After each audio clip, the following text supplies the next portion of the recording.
ibu kota negara serta kota terbesar di Indonesia. Jakarta juga merupakan kota metropolitan di Indonesia sebagai pusat perkembangan bisnis, industri, dan juga pembangunan. Jakarta semakin maju dan berkembang kotanya, mulai dari tatanan kota serta infrastruktur yang membuat indah kota Jakarta.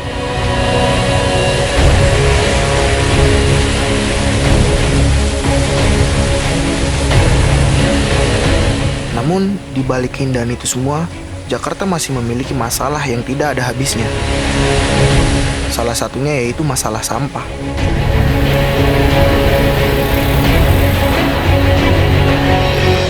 Sampah di Jakarta merupakan masalah yang sangat umum di telinga masyarakat. Masalah sampah di Jakarta sangat sulit ditanggulangi. Sudah beribu-ribu kali, Pemprov DKI berusaha untuk membersihkan lingkungan Jakarta. Mulai dari lingkungan perumahan, sekolah, tempat-tempat umum, sampai perkantoran.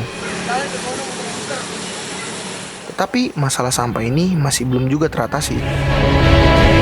Hal tersebut terjadi karena kurangnya kesadaran masyarakat akan menjaga kebersihan.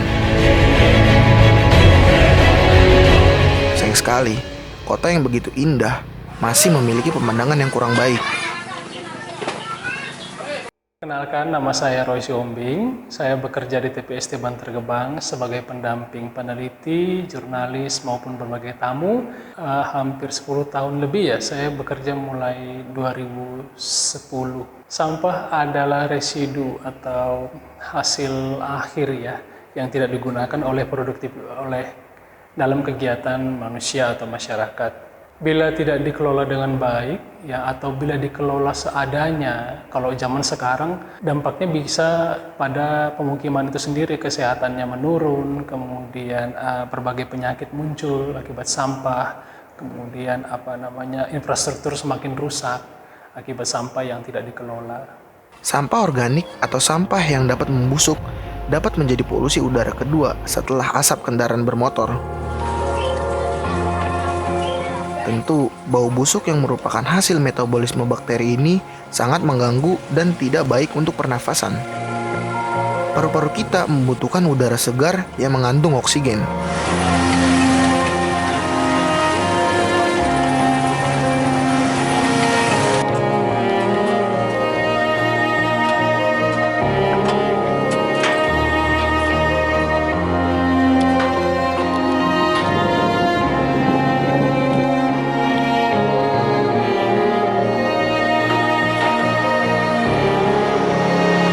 Sampah non-organik juga dapat menjadi masalah. Sampah non-organik seperti botol plastik, styrofoam, gelas plastik, dan masih banyak lagi.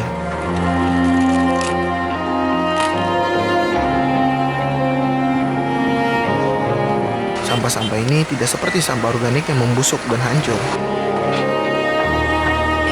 Sampah seperti ini sulit terurai atau hancur oleh bakteri-bakteri di tanah. Penanganan sampah di pemukiman kan itu hal yang sudah diajarkan ya ketika kita masuk sekolah ya, bahwa ada sampah organik, ada anorganik. Anorganik itu contohnya plastik yang tidak akan bisa terurai secara alami, organik bisa terurai secara alami. Jadi berdasarkan prinsip itu sebenarnya sudah bisa dipahami oleh seluruh masyarakat. Benar.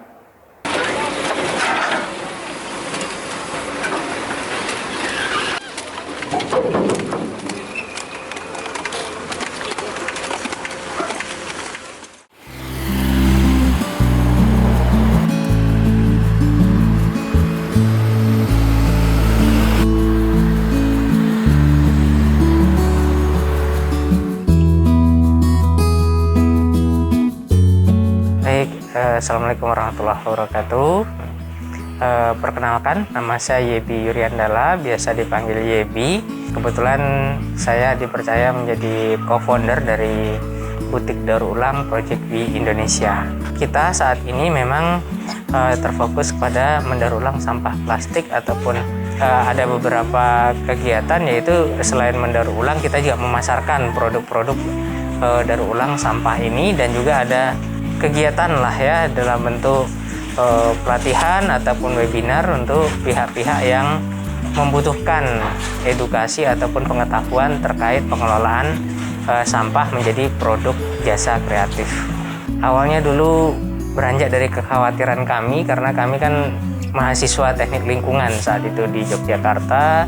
Di sekitar kampus itu banyak warung-warung yang bukanya 24 jam dan mahasiswa nongkrong di sana. Nah, dan itu kalau untuk sampah sisa makanannya ada yang mengangkut, sedangkan sampah plastiknya itu langsung dibuang ke TPA. Nah, kami melihat, wah ini kalau dibuang ke TPA lama-lama nih TPA-nya penuh juga nih oleh sampah plastik. Nah, sehingga muncullah ide bagaimana nih sampah plastik kita kumpulkan. Nah, terus pokoknya dibuat satu produk lah yang memang kira-kira bisa bernilai. Saat itu saja kepikirannya. Tapi selanjutnya ya akhirnya jadi bank sampah. Kita memiliki bank sampah dan sebetulnya dari tahun 2004 atau 2005 di Yogyakarta ini sudah ada beberapa tempat yang namanya dulu mungkin bank sampah ya, dan kita sering main ke sana dan kita melihat sejauh ini mereka melakukan proses daur ulang sampah itu, terutama sampah yang tidak layak jual itu dibuat jadi produk-produk tas dan kerajinan dan lain sebagainya, sehingga kita ada ide nih, produk kerajinan yang mereka buat itu hanya dipasarkan pada saat ada kunjungan saja. Nah, sehingga kami sebagai mahasiswa ada ide, ini kalau nunggu ada kunjungan, ini kayaknya lambat perputarannya dari sisi ekonominya, sehingga kami mencoba bagaimana caranya produk-produk daur ulang ini bisa terjual juga. Nah, akhirnya itulah adanya Project B Indonesia dan butik daur ulang. Kalau kita mulai tahun 2008 berarti kurang lebih sudah 14 tahun ya. Tetapi untuk proses penjualan dan produksi itu mulai tahun 2010. 2 tahun pertama itu kami tidak melakukan penjualan, tapi cuma keluar uang aja. Nah, terus di gudang sudah penuh nih sampahnya. Akhirnya yaitu timbullah niat, pokoknya harus jadi produk ini, jadi produk yang layak jual. Nah, sampai saat ini alat-alatnya alat-alat yang bisa dibilang sederhana ya. Ya alat untuk mencuci, terus menghitung ya timbangan lah ya, ada ember dan lain sebagainya. Terus alat untuk menjemur ada papannya, nanti mungkin bisa dilihat papannya. Terus mesin jahit. Nah, mesin jahitnya pun manual untuk produksi. Nah,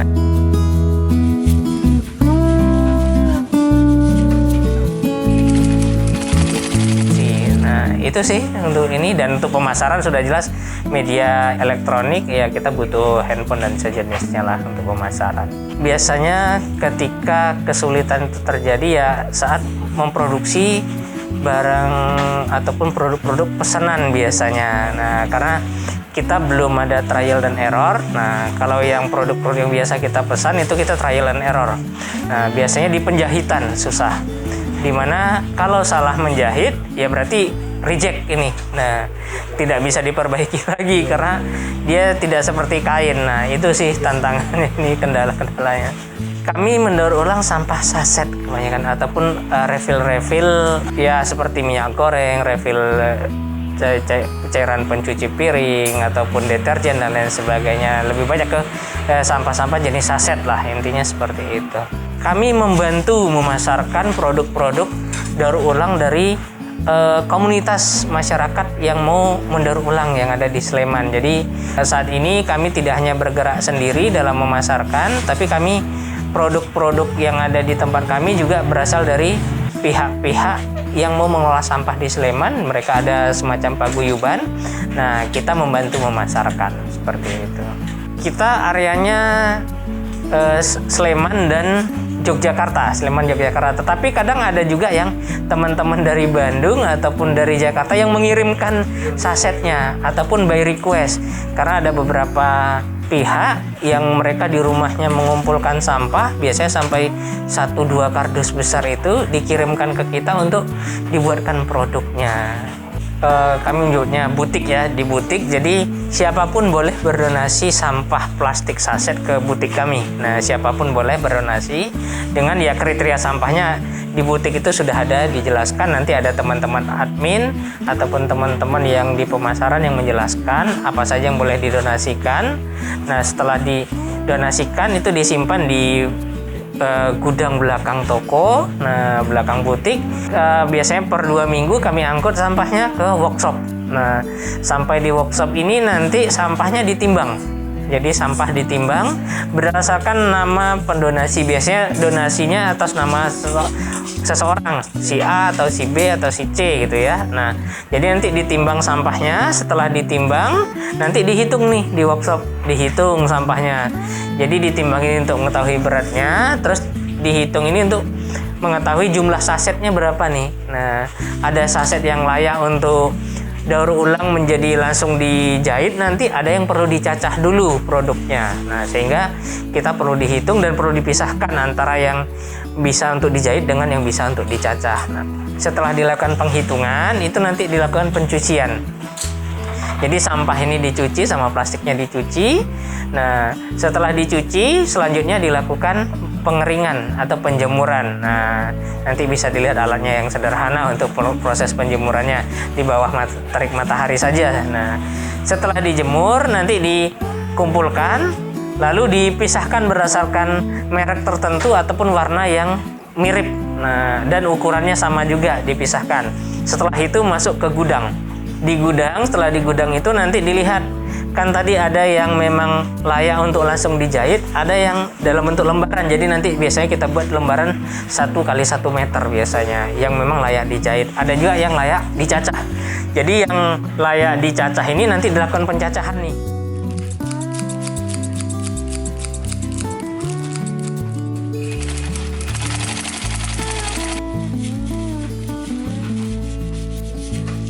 Nah, dilakukan pencacahan untuk jadikan produk daur ulang juga. Nah, setelah dicacah masuk lagi ke gudang. Ini biasanya untuk produksi terus berlanjut. Produksi berdasarkan kebutuhan yang ada di toko, yang laku seperti apa, nanti itu yang kita produksi dan lain sebagainya. Jadi dari gudang nanti masuk proses produksi. Produksi kebanyakan ya dijahit semuanya. Saat ini kurang lebih 150-an ada yang kami produksi sendiri. Kalau untuk yang dipasarkan mungkin lebih dari itu karena kita bekerja sama dengan berbagai pihak saat ini untuk proses pemasaran jenis produknya. Ada yang dalam bentuk tas ya, ada tas, ada goodie bag lah, terus ada tas belanja, Shopee bag, terus ada juga ransel, ada juga yang seperti untuk beauty kit, untuk tempat-tempat make up, ada map, ada juga untuk laundry bag dan lain sebagainya. Banyak lah, ada juga yang produk-produk dari kaleng juga ada yang kita pasarkan saat ini. Ada yang harganya itu 8 ribuan sampai ke harga ratusan, ada ratusan. Kalau made by order biasanya sampai ratusan, seperti ada yang minta buatkan gaun dan lain sebagainya, itu ada. Nah, jadi ratusan. Itu sih dulu modal awal itu ya dari founder kita. Jadi memang modal pribadi. Pak Hijrah dulu sebagai founder, jadi beliau yang memodali di awal.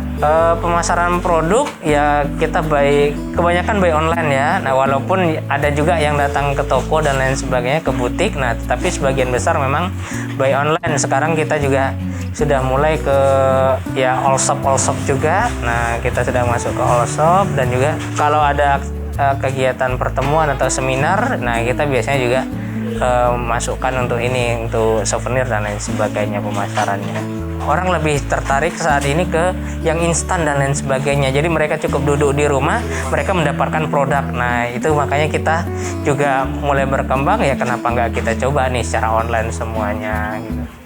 Sekarang orang-orang di sekitar kita sudah mulai support untuk ini. Jadi mereka juga ikut mendonasikan sampah dan ya ikut untuk menjaga lingkungan lah. Sudah ibaratnya mereka sudah karena di media sosial juga sudah banyak kampanye-kampanye lingkungan ya. Nah, sehingga mereka semakin support untuk kami saat ini. Simple sih sebetulnya yang ingin kami sampaikan ya.